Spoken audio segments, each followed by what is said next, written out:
My name is Cece. I just finished my second year at LSTC, and last summer I was an intern chaplain at Rush University Medical Center in Chicago. And last summer was in the midst of COVID. It was in the midst of the pandemic.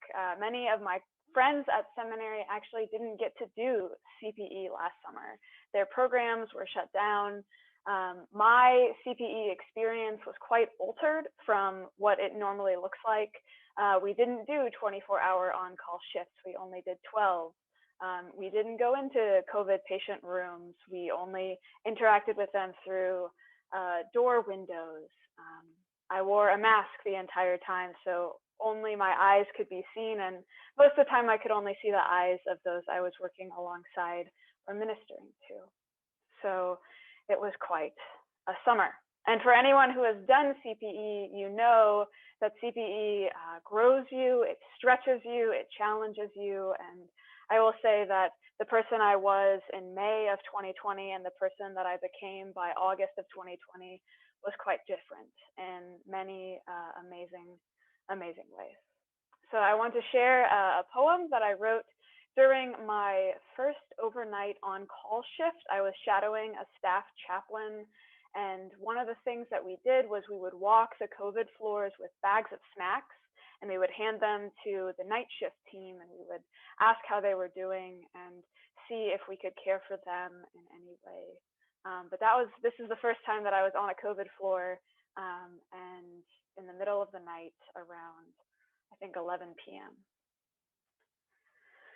Somewhere close by, but a million miles away, she sleeps within the snare of wires and tubes and cords. She lives under the steady stare and sound of machines pushing air into her lungs. She quivers. Is it the cold in the air, the isolation, the loneliness? Somewhere close by, but a million miles away, she aches alone. She does not see the novice chaplain with curious eyes and a throbbing heart outside her room.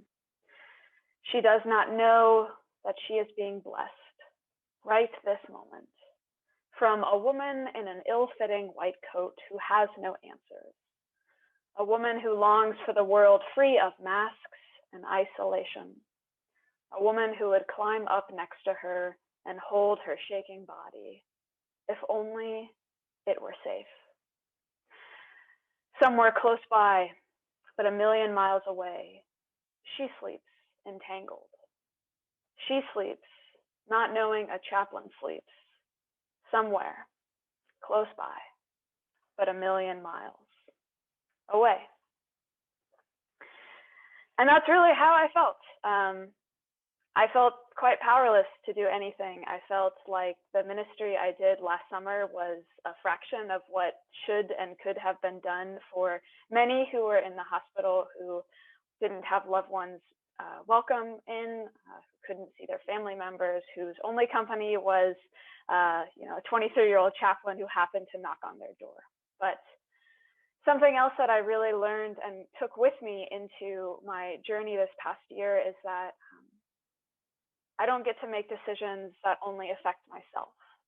My chaplaincy cohort was blessed to be in the hospital. We went in, we interacted with patients face to face, but that wasn't the story for most people. They were doing phone calls or telechaplaincy, but we were in person and we had to make sacrifices.